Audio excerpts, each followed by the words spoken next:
அனைவருக்கும் வணக்கம்.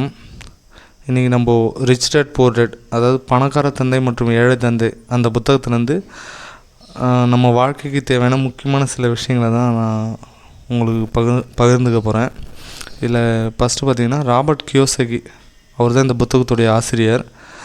அவர் 2 தந்தையை குறிப்பிட்டார். ஒருத்தர் அவருடைய சொந்த தந்தை, அவர் நல்லா படித்து பட்டம் பெற்று அரசாங்க உத்தியோகத்தில் இருந்து ரிட்டையர் ஆனவர். அவர் இறக்கும்போது கடன்களை விட்டு சென்றவர். இன்னொருத்தர் பார்த்திங்கன்னா இவருடைய நண்பருடைய தந்தை. இவர் தான் இவருக்கான பொருளாதார கல்வி, அதாவது பள்ளிக்கூடத்தில் சொல்லிக் கொடுக்காத அந்த பொருளாதாரம் சம்மந்தப்பட்ட அறிவை கொடுத்தவர் இவர். 2ஆவதாக குறிப்பிட்ட இந்த பணக்கார தந்தை தான் குறிப்பிட்டார். அவர் பார்த்திங்கன்னா 5வது வகுப்பு கூட தாண்டாதவர் அவருடைய பணக்கார தந்தை. அதேமாதிரி ஆவாய்த்தீவோடைய மிகப்பெரிய பணக்காரர்கள் ஒருவர் அவர் இறக்கும்போது. இதில் நம்ம கற்றுக்க வேண்டிய முக்கியமான பாடம்னு பார்த்திங்கன்னா முதலில் உங்களுக்கென்று கொடுத்து கொள்ளுங்கள். 2வது பணக்காரர்கள் ஒருபோதும் பணத்திற்காக வேலை செய்வதில்லை. அப்புறம் பார்த்திங்கன்னா 3ஆவதாக என்னுடைய தேவையை எதிர்பார்க்காத தொழில். 4 சொத்துக்களை வாங்குங்கள், கடன்களை இல்லை. இல்லை நம்ம ஃபஸ்ட்டு முதலில் உங்களுக்காக கொடுத்து கொள்ளுங்கள். ஒவ்வொரு மாதமும் செலவுக்கு நீங்கள் பட்ஜெட் ஒதுக்கி நீங்கள் சேமிக்கணும்னு நினச்சிங்கன்னா அது ரொம்ப கஷ்டம்.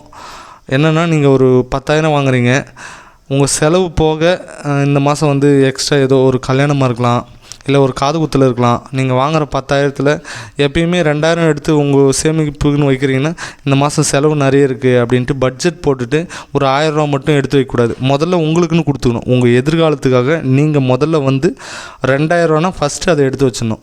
அதுக்கப்புறம் மிச்சம் இருக்கிற 8,000 ரூபாயில் தான், அது காது குத்தலாக இருக்கட்டும், எது ஒன்றாலும் இருக்கட்டும், உங்களுடைய மொத்த செலவையும் அதில் தான் நீங்கள் பார்த்துக்கணும். இதுதான் முதலில் உங்களுக்கென்று கொடுத்து கொள்ளுங்கள்.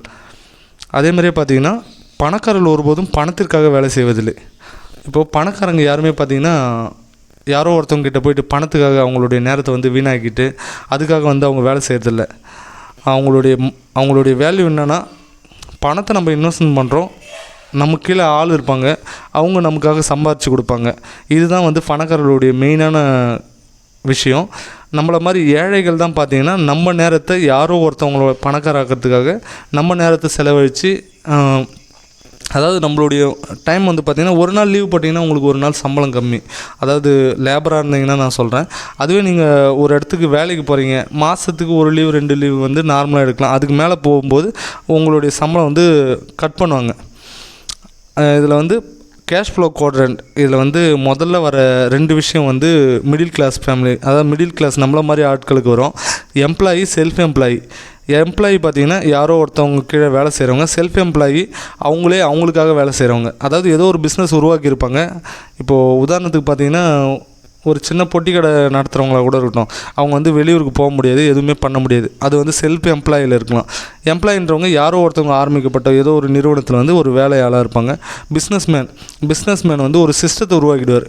அதாவது ஒரு தொழில்னால் இப்போ ஒரு நார்மலாக ஒரு பிஸ்னஸ் ஆரம்பிக்கிறாங்கன்னா அந்த ஒரே கடையோடு நிற்காது. ஒரு பிரியாணி கடை ஆரம்பித்தா கூட ஒரு 10 கடை. அவங்க ஒரு சிஸ்டத்தை உருவாக்கி அவங்களுக்கு கீழே பார்த்திங்கன்னா ஒரு 10-20 பேரை வேலைக்கு வச்சு அவங்க வெளியே எங்கே வேணாலும் போகலாம். இன்வெஸ்டர், இதில் இந்த 3 பேருமே இன்வெஸ்டர் ஆகலாம். ஒரு எம்ப்ளாயி ஸ்டாக்லேயோ இல்லை ரியல் எஸ்டேட்லேயோ இன்வெஸ்ட்மெண்ட் பண்ணி அவரும் இன்வெஸ்டர் ஆகலாம். அதேமாதிரியே செல்ஃப் எம்ப்ளாயும் ஆகலாம், பிஸ்னஸ் மேனும் ஆகலாம். இதில் ஆனால் பிஸ்னஸ் மேனும் இன்வெஸ்டர் மட்டும்தான் உலகத்தில் பார்த்திங்கன்னா மிகப்பெரிய பணக்காரர்களாக இருப்பாங்க. எம்ப்ளாயி, செல்ஃப் எம்ப்ளாயி, அதாவது நம்மள மாதிரி ஆட்கள் பார்த்திங்கன்னா மிடில் கிளாஸ், அதாவது நம்ம தான் 80% இருப்போம். இந்த பிஸ்னஸ் மேனும் இன்வெஸ்டரும் பார்த்திங்கன்னா ஒரு 20% பேர் தான் இந்த உலகத்தை ரூல் பண்ணிகிட்ருக்காங்க. இது இதில் ரொம்ப முக்கியமாக நம்ம பார்க்க வேண்டிய ஒரு விஷயம். இந்த புத்தகத்தில் கேஷ் ஃப்ளோ குவாட்ரண்ட் தான் ரொம்ப ரொம்ப முக்கியம். அடுத்ததான் நம்ம பார்க்குறது பார்த்திங்கன்னா என்னுடைய தேவையை எதிர்பார்க்காத தொழில். நான் கூடவே இருந்து ஒரு தொழிலை பண்ணுறேன் அப்படின்னா அந்த தொழிலை எனக்கு நான் செய்ய மாட்டேன் அப்படின்றாரு. அதாவது நான் இருந்தால் தான் அந்த தொழில் நடக்கணும், அந்த தொழில் எனக்கு வேணாம். அதே மாதிரி நான் அந்த தொழிலை விட்டுட்டு நான் வெளியே போனால் கூட அந்த தொழில் நல்லபடியாக நடக்கணும். அப்படி ஒரு தொழிலை தான் எப்பயுமே பணக்காரர்கள் விரும்புவாங்க. ஏன்னா செல்ஃப் எம்ப்ளாயி தான் பார்த்திங்கன்னா அந்த தொழிலை கட்டிகிட்டு இருப்பாங்க. டிமார்ட் அதுக்கு உதாரணமாக நம்ம சொல்லலாம். அதேமாதிரி சொத்துக்களை வாங்குங்கள், கடன்களை அல்ல. என் பாக்கெட்டுக்கு பணத்தை கொண்டு வருது அப்படின்னா அது சொத்து. என் பாக்கெட்டில் பணத்தை கொண்டு போகுது அப்படின்னா அது கடன். உதாரணத்துக்கு பார்த்திங்கன்னா ஒரு பைக் வாங்குகிறோம். பைக் பார்த்திங்கன்னா பைக்கு அதாவது மார்க்கெட்டிங் செய்கிறவங்களுக்கு பைக்கில் தான் வேலை.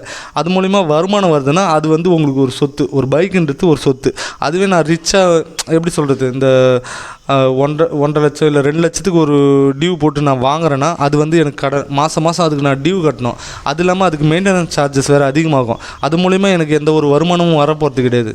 சும்மா நான் போயிட்டு வர ஷோகேஸ் மாதிரி தான் அந்த பைக் இருக்கும். ரியல் எஸ்டேட் கூட நீங்கள் ஒரு வீடாக வாங்கிட்டு வாடகைக்கு விட்டிங்கன்னா அதுலேருந்து ஒரு வருமானம் வரும். இதுவே நீங்கள் ஒரு இடத்த வாங்கி அதை வந்து சுற்றி பென்சிங் பண்ணி அதை நீங்கள் மெயின்டைன் பண்ணணும். யாராவது வந்து ஆக்கிரமிக்கலாம்.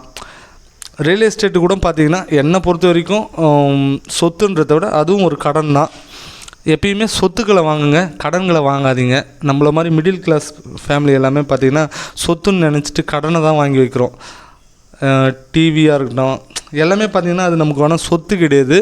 அது வந்து நமக்கு மாதம் வந்து பார்த்திங்கன்னா அதுக்கு ஒரு ப்ரீமியம், அதாவது இந்த இது நம்ம சந்தா மாதிரி கட்டிக்கிட்டு டிவியை பார்க்குறதா இருக்கட்டும். மொபைலுக்கு கூட பார்த்திங்கன்னா மொபைலில் கூட உங்களால் சம்பாதிக்க முடிஞ்சதுன்னா பெரிய பெரிய ஃபோன் கூட வாங்குங்க. அப்படி இல்லையா நீங்கள் நார்மலான ஒரு மொபைல், அதாவது ஒரு 5000 அந்த மாதிரி வாங்கலாம். நான் என்னுடைய ஸ்டேட்டஸை காமிக்கணும் அப்படின்ட்டு எப்பயுமே மொபைல் வாங்குறதோ இல்லை பைக் வாங்குறதோ அந்த மாதிரி செய்யாதீங்க. அதே மாதிரி நீங்கள் உறங்கும்போது உங்களுக்காக சம்பாதிக்க சொத்துக்களை உருவாக்கவில்லை என்றால் நீங்கள் வயதான காலத்தில் கூட வேலை செய்ய வேண்டியிருக்கும். இது வாரன் பஃபெட் சொன்னது. ஷேர் மார்க்கெட்டில் வந்து நான் வந்து கடந்த 2 வருஷமாக இன்வெஸ்ட்மெண்ட் பண்ணுறேன். இதில் என்னென்னா நீங்கள் லீவில் போயிட்டு ஊரில் சுற்றிட்டு இருக்கும்போது கூட உங்கள் பணம் வந்து ஏற்றமோ இறக்கமோ ஏதோ ஒன்று ஆகிட்டு இருக்கும். உங்களுடைய ஒவ்வொரு ரூபாயும் உங்களுக்கான வேலையாட்கள் மாதிரி உங்களுடைய சொத்துக்களை வந்து பில்டு பண்ணிக்கிட்டே இருக்கும். தயவு செஞ்சு இன்வெஸ்ட்மெண்ட் பண்ணுங்கள். தேவையில்லாமல் உங்களுடைய பணத்தை வந்து வீணாக்காதீங்க. தேங்க்ஸ் ஃபார் வாட்சிங். எல்லாருக்கும் நம்ம வீடியோ பார்க்குற அனைவருக்கும் நம்ம வீடியோவை லைக் பண்ணுங்கள், ஷேர் பண்ணுங்கள், மறக்காமல் சப்ஸ்கிரைப் பண்ணுங்கள்.